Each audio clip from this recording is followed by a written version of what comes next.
Hi, I'm Kate Marie from Slow Aging, and today I'm talking to Professor Luis Vitetta. Luis has been a long-term player in the anti-aging field and is a scientist and a practitioner and is currently the head of clinical research at MedLab. Hi Luis, thanks for joining us today. Yeah, thank you for having me. Well Luis, we know we're all aging rapidly in some cases. What are the theories about aging and what is aging all about? Well, there are a lot of theories of aging. A lot of these theories are biological theories. The oxidative stress theory, the free radical theory, the DNA error prone theory. Over the last several decades, there have been many theories associated with aging, and I think that in terms of what aging is, for me, in the research that we do, it's associated with, well, for me, the number one marker of aging is the loss of skeletal muscle mass. It's not, grey hair, and it's not, losing other bits and pieces that people actually talk about in terms of oxidative stress, and you need to take your antioxidants so that, to prevent oxidative stress and all of this. It's basically the loss of cells, loss of tissue, and skeletal muscle mass loss is probably the number one marker for me, because without skeletal muscle mass, you can't walk, you can't talk, you can't chew, you can't digest. You really can't do any of these life-promoting, activities that one needs to do. And so therefore, what's the answer? Well, the answer is that all living forms on this planet will die. It's as simple as that, okay? So can we compress the deleterious effects of aging by slowing down the loss of skeletal muscle mass? Now, that's an interesting research question. That's an interesting clinical problem that may have a partial solution, because I think that we really don't have the total answer to this, even though there are some novel concepts that are coming to light about what people want to do in order to expand life on this planet for humans. All right, so how do we preserve skeletal muscle mass? Well, one of the things that one needs to do is some exercise, physical activity. Physical activity is anti-everything in terms of decreasing the risk of the development of the chronic diseases, type 2 diabetes, cognitive decline, cancers, prevention of stroke, prevention of chronic kidney disease, progression. So I guess physical activity daily. Now that doesn't mean that everybody's going to go and run a marathon. This is not about that. This is about doing some prudent physical exercise, half an hour a day, with about 10 minutes of weight-bearing exercises, which will preserve the muscle. Okay. Now you combine that with prudent nutritional practices, and those things that our bodies require in order to maintain proper metabolism, so that we don't put ourselves at risk for developing a metabolic disorder such as type 2 diabetes. All right, and then managing this with stress management. Nobody that I know that lives on this planet doesn't have any stress. If you've got a job, you're stressed. If you lose your job, you're stressed. So when you put all of these things together, it tends to help the progression of aging and maybe compressing those deleterious effects. And what I think is also very, very important in the 21st century is some targeted nutritional supplements, if you want to call them. I think they're medicines, okay? I think that anything that changes a physiological effect is a medicine. And one of these important things is coenzyme Q10, which is really not an antioxidant like people say it is. A lot of things are antioxidants only in the test tube in the laboratory, but that's not the way they work. And I think that is very, very important for cells as they turn over. And just because we're talking about muscle, skeletal muscle turns over once every 30 days or so. It's a very plastic organ, and in its turning over, it'd be nice if it had the right amount of coenzyme Q10 that it would be able to actually provide to the cells. And this comes from work that we did over 10 years ago with elderly people that were going to go and have a hip replacement. Okay, and what we did in that study is that we supplemented them with 300 milligrams of CoQ10 or placebo. all right? And at surgery for a month before. And at surgery, what we did is we took a sample of a vastus lateralis muscle, and we did some proteomics and genetic work on it, on those samples. And what we found was that those patients that had been taking the coenzyme Q10 had a profile of muscle fibers that were more akin to a young muscle than those that took the placebo. So what we were seeing there was that in that muscle sample there were healthy cells, sick cells, and dead cells, or sick dying cells. And what we think that the coenzyme Q10 did is recover those sick cells. And that's what gave us the result of a better muscle profile that was, very much in proportion with a younger looking muscle. What sort of dose of CoQ10 should I take? From that particular study, that was 300 milligrams of ubiquinol. Right. Okay. Now it's the reduced form, not the oxidized form, which is ubiquinone. All right. It's an expensive supplement, so not everybody will be able to afford it. But I think that from the research that we're doing at MedLab with the oral buccal sprays of vitamin D3, B12 and CoQ10, that it can actually reduce the price, because you are now reducing the dose that you are administering on the oral buccal mucosa. All right. So rather than actually taking 300 milligrams through the digestive tract, where you're only getting about 15% absorption. 15% absorption, which is maybe giving you a clinical effect, or a physiological effect, not a clinical effect, a physiological effect. It might be more doable to give maybe 20 or 30 milligrams orobuccally, right? And we're in the middle of testing this in a clinical trial at the moment. And reducing the price significantly so that everybody can afford it. Does CoQ10 need to be taken with meals? If you took it with a meal, and because it's a very insoluble compound, it would be better with a meal, because you're then releasing bile into the intestinal, the intestinal area, and in that way it will probably get a better absorptive profile. But this is contentious. People talk about this and they don't have any real data on this. Okay, but what we're doing is we're trying to bypass all of that straight into the bloodstream.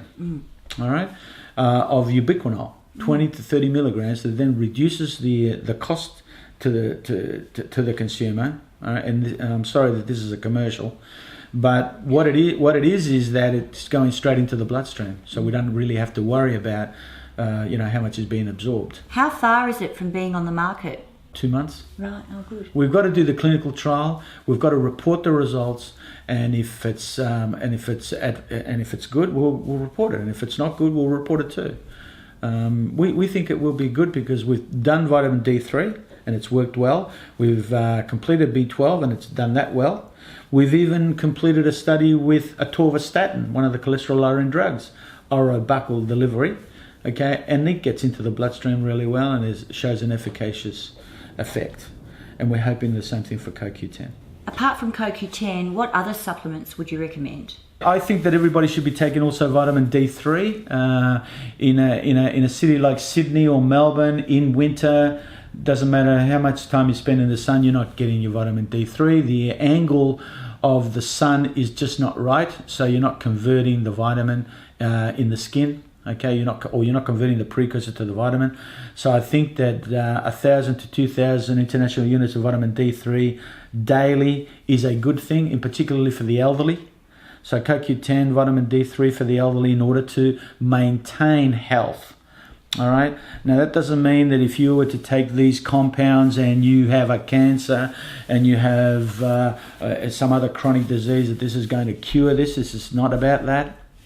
This is about maintaining a healthy profile, and the advantage is that if you have reached a certain age, mid-60s to mid-70s, without a chronic disease, then supplementing with these compounds is a prudent thing to do, with lifestyle interventions that fit into what we know about lifestyle. And that, I think, will have a positive effect in expanding the lifespan for that particular individual, whether male or female. And the other thing that we also need to maintain is the intestinal microbiome. This is hugely important. It changes with medications.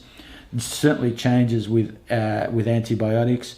We get some rebound back, after an antibiotic, a course of antibiotics for an infection. But probiotics, or a functional food that has bifidobacteria in it, I think is critical in maintaining homeostasis. In other words, the balance of the intestinal microbiome, because it influences significantly mucosal immunity, and mucosal immunity is what we need to have every minute of the day. We're being attacked by bacteria all over the place. There are 10 times more bacteria living on and within humans than what there are human cells, and there's no life on this planet without bacteria. So we need to really be paying attention on how we keep our immune system healthy. What dose of bifida is required in a probiotic? This is one of the hypes of the market, that if I have a product that has more bifida than yours, that mine's better than yours. There's no evidence for this. What it is to supplement with a properly formulated probiotic, okay, that has been based on clinical evidence, that it does do what it's supposed to do, okay, and that and it is provided in a form that is live probiotics, not that you open the bottle and everything dies in there and you're not taking anything. That they're properly formulated, that it's sustainable, and that it has an overage in it, just in case you happen to do something untoward with the product. You open it up, you leave it on a windowsill, and it's exposed to excesses of temperature and humidity, where you're actually activating the bacteria and they're dying. All right, so a properly formulated product by companies that know what they're doing, okay, that do research in this area, is the most advantageous thing to do. All right, and it doesn't have to be that it's got a great concentration, because probiotics do not recolonize the gut. They are transient passengers. They will produce a physiological effect, depending on what that is. All right, because it can abrogate bouts of diarrhea. It can improve constipation. All right, people with constipation, multi-strain probiotics can help with that. But the key here is the supplementation of bifidobacteria. It's been shown in a recent study, it's one of the families that is keystone in the intestinal microbiome world, that is associated with long-lived individuals in the Mediterranean area. So that's a clue, okay? But it's not the only thing. It's just one of the participants of a bunch of things that people put together that allows them to live cognitively and alert and physically mobile to about the age of beyond 105. Tell me about the other components in a standard probiotic. What are the mixes? Okay, well, most people produce multi-strain probiotics because the bacteria do different things, okay? Secrete mucus, produce secondary metabolites that control pathogenic bacteria, do a number of things, okay? Multi-strain probiotics today should be co-administered 3 hours apart with anybody that gets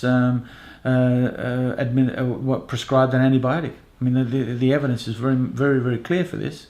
So that what are we doing with this? We're actually protecting keystone species in the intestine that maintain homeostasis in the gut.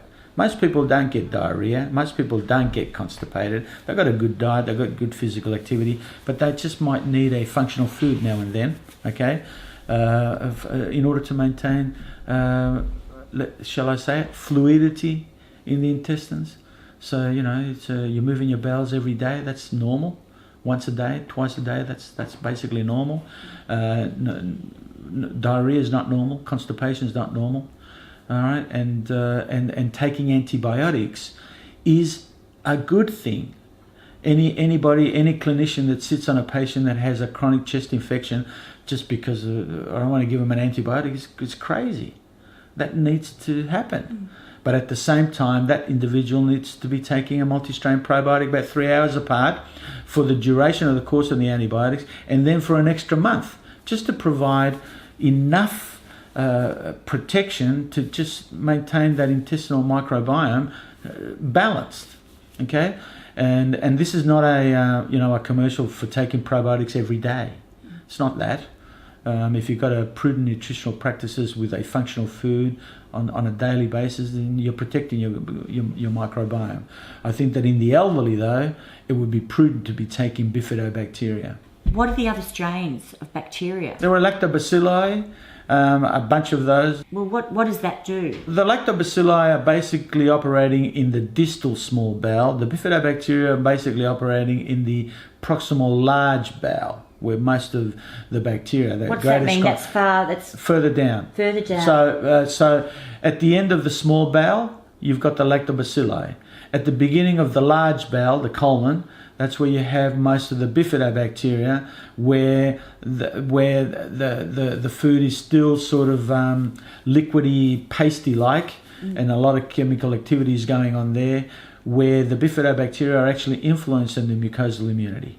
Okay, so from my way of thinking is to try and maintain the intestinal microbiome balanced. Is the best way that I can put it. Because most of them seem to have those two, don't they? Well, most of them have those. There's also Streptococcus thermophilus, which a lot of people have a lot of problems with, but that's also a probiotic. Then there's the Saccharomyces boulardii, which is a yeast. That's also a probiotic, and that's a very good probiotic. We use that in the only hydration formula that with a probiotic that exists on the planet.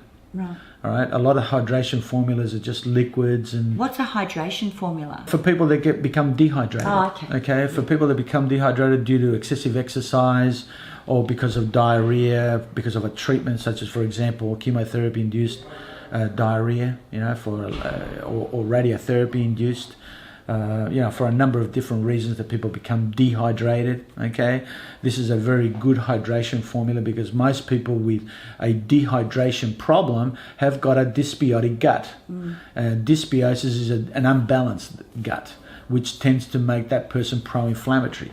Okay, and what we find is that with our probiotic mixture of yeast and bacteria, we're actually able to recover the dysbiotic gut while providing the nutrients to recover the loss due to dehydration. So you get two hits in the one product, and I think that I don't understand why no one's ever thought about that, because it's a natural thing to do. Okay, I think that most people have been, people sell Gatorade and Hydrolyte and all of these kind of things for hydration with the ions in sodium and potassium and chloride and all the other things that it's got in it. We decided to put a formula together that was in a powder with the bacteria. All right, so you just take a scoop, put it in 50 mils of water, and drink it. And while you're actually being hydrated, right, you're now recovering your gastrointestinal problems. And do you need to refrigerate probiotics? Most of them market themselves as having to be refrigerated. You don't need to refrigerate probiotics. That's the first thing. Okay. What I suggest to people to do is to refrigerate them, put them in the inside, the inside door of the fridge, just for the simple reason that you just maintain the quality of the product. That's all, so that you don't make it. But, people open the bottle and they just leave it on the bench, and if you're living in northern Queensland, well, it's subjected to high temperatures and humidity, and what you're doing is unwillingly destroying the product because it's activating the bacteria. Now, I know MedLab, to my way of thinking, because I have asked MedLab to do that, is to have a 40% overage in it, so that by the time that it gets to the expiry date, you've got in that product what the label says. So MedLab does go to that extra expense by putting in that extra 40% overage, okay. But the reason to put them inside the fridge, is just to preserve the product for as long as possible. That's all. You don't need to. You don't need to do that. Most products these days of probiotics are lyophilized powders of the bacteria in a capsule. Right. So it's maintained. But just to make sure that you don't do anything untoward that ends up killing the bacteria, by accident. Now, I've had a gut issue for a long time, and the classic entry point into the system is you go to a doctor and they'll say, let's do a poo test. Are these tests accurate? There is nothing that I think that one can do today to look at a poop sample and say, right, you've got this or you've got that, unless you're looking for something like blastocystis, parasites or this kind of thing, an overgrowth of this kind of thing. Let's say that there's nothing like that, and that we will take a poop sample, and we'll now have a look at what kinds of bacteria that are there, and now we're going to diagnose something. I don't think there's anything like that today. Even though they're being sold? Even though they're being sold, I don't think there's anything like that that is clinically 100% relevant. It may have some relevance, but we're all different. I think that doctors need to be allowed to do the job that they do by diagnosing and saying, well, do you have any abdominal pain? Do you have excessive gas? What is it that you eat? One of the questions that I teach doctors is you don't ask people, do you have breakfast, but what do you have for breakfast? Okay, these kind of inquiries can actually give doctors a lot of clues about how people are going with their digestive tract, okay, and whether they do any physical activity. But one of the most important things is, as I said before, is talking about people about what stresses them. No one seems to talk about this. That's part of everyday life, and stresses do affect gastrointestinal health. A lot of people that become very nervous when they go to an interview, or they've got to do something in a group of people, become very, very nervous. Some people become constipated. Others get diarrhea. That sort of thing that happens when people become very, very nervous or very, very stressed. So, stresses.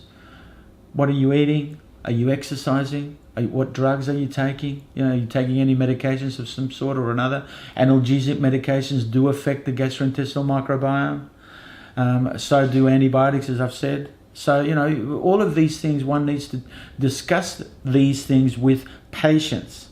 But as I always say, there are no miracles. What happens is that if one puts a program for a patient together, because they're individualized programs, it needs 70% needs to happen on the other side of the table. So if one is a willing participant, you get the result. But if people are not willing participants, there are no miracles. And that's what the so-called integrative medicine doctors do today. They talk to people about everything, all right? They don't say, don't do this, don't do that. They talk to them about everything and what fits in their lifestyles. Are you married? Are you not married? Do you have kids? You don't have kids? Do you have a job? You don't have a job? Do you have one job? Do you have two jobs?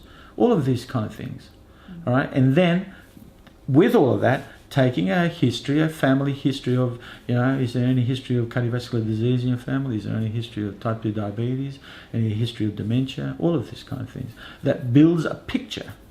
And this takes time. Integrative clinicians or clinicians, GPs that do this kind of a job, you can't do this in 5 minutes. This requires a half an hour, 45-minute consultation first up with a brand new patient. And then putting a program in place for that particular individual, depending on what it is that's going on in their lives. Well, I've got chronic inflammation in my system. Is that normal? Is inflammation natural part of aging? Everybody's inflamed. Yeah. But it's a controlled inflammation, okay?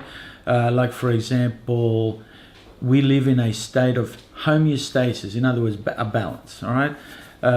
If your blood pressure's too high, you're dead. If your blood pressure's too low, you're dead. If your temperature's too high, you're dead. If it's too low, you're dead. This is balance. Inflammation is a requisite. When you cut your finger, that particular part of the finger becomes inflamed, right? Okay? It's repairing itself. So controlled inflammation is a good thing, okay? It's inflammation that's out of control. Like, for example, you would find in people with Crohn's disease, or people with ulcerative colitis, or people that have got a mixed inflammation of the of the intestines. Okay, inflammation that is out of the range, yes, that's a problem. Okay, and people can become inflamed and continue to become inflamed as they age. They call it inflammaging. All right, and yes, it can happen as the system breaks down and as the system ages and you're losing tissue, and let's say that you're losing a certain percentage of a particular organ and it's trying to maintain its function. Yeah, okay, it's a normal process of becoming inflamed.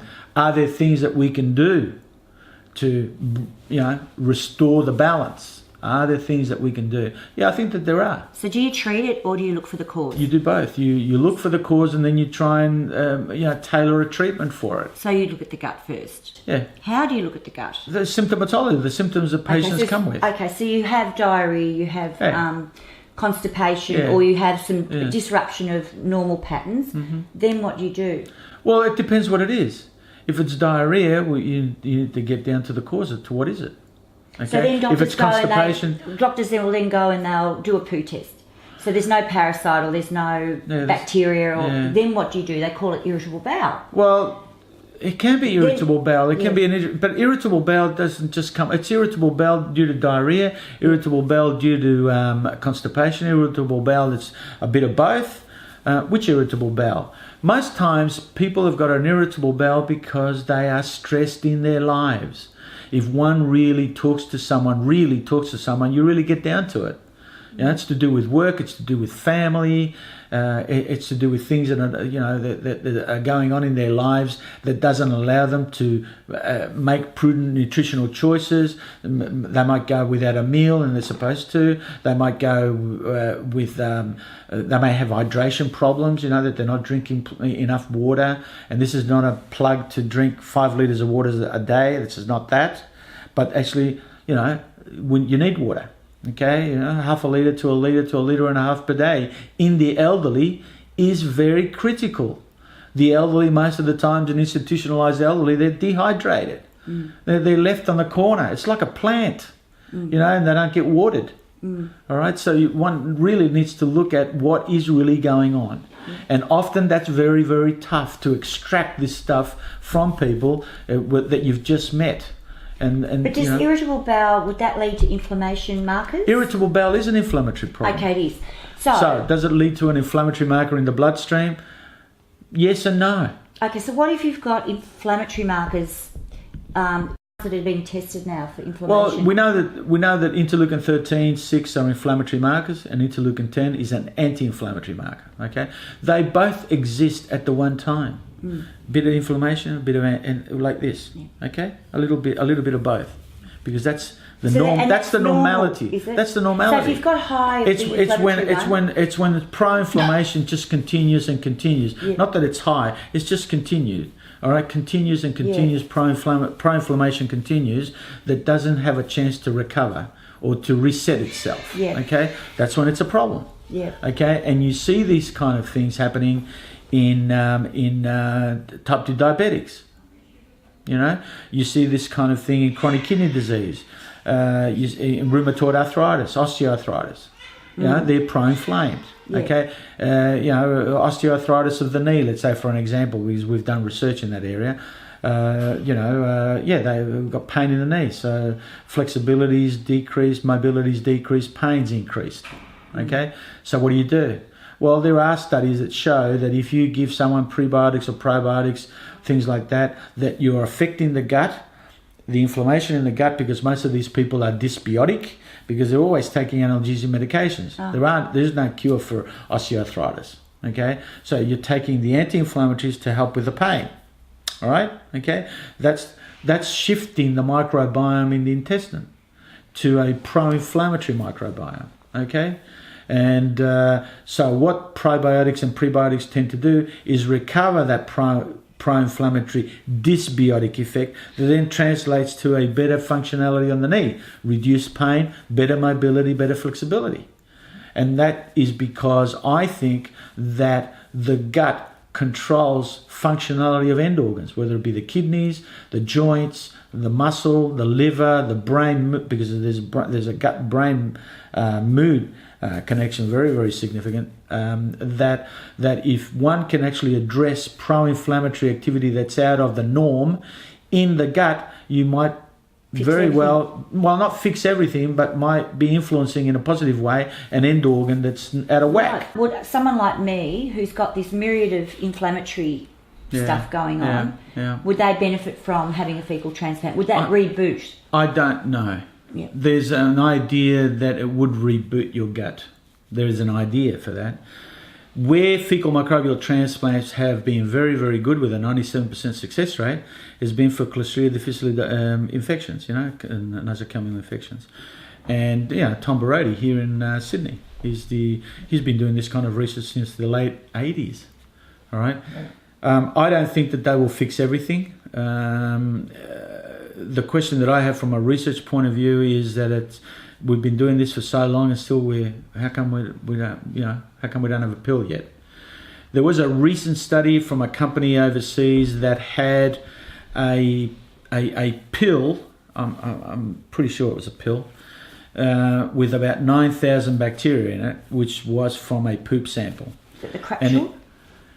No, I don't think it is, but you could probably, but it's not that. And the company's lost 75% of its share value because the clinical trial didn't work. And I'm always mindful of these kind of results because I don't believe that if you take a poop sample from someone and you then transfer it to another person that you're going to fix everything.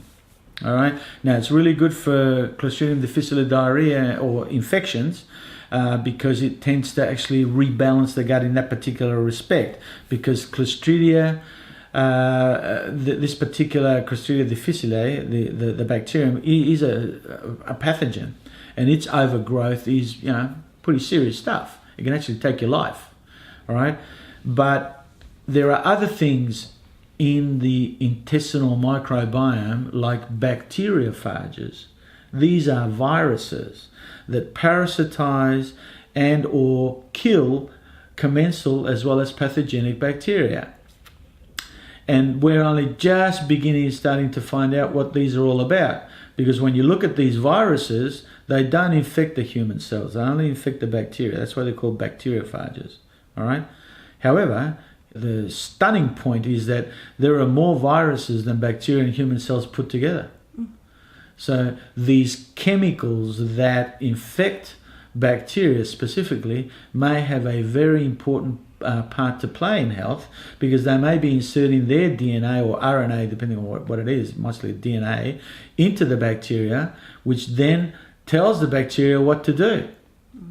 And then it produces a metabolite that then the human can use to its advantage, or other metabolites that are disadvantageous for the human. So that's something else that we really need to look at. Tell me about prebiotics. Well, prebiotics are things like inulin, a food for the intestinal microbiome. Okay, or resistant starch. The bacteria utilize them to produce energy, and as a consequence of that, produce things such as short-chain fatty acids like butyrate, which is used by the human host as an advantageous molecule to decreasing inflammatory activity. Right. So is inulin the same as resistant starch? No, it's not. They're different. So what's well, it's how they're produced. All right. Just think of it. Do you take both, or do you take one or the other? No, you take one or the other. I mean, if you take inulin, there are the galacto-oligosaccharides is another one. They're all basically from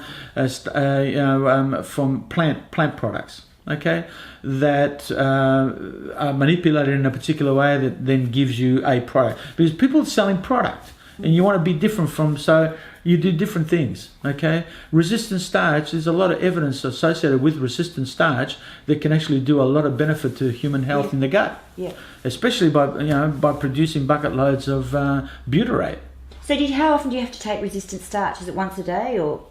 Depends what it is. Depends what Right. it is.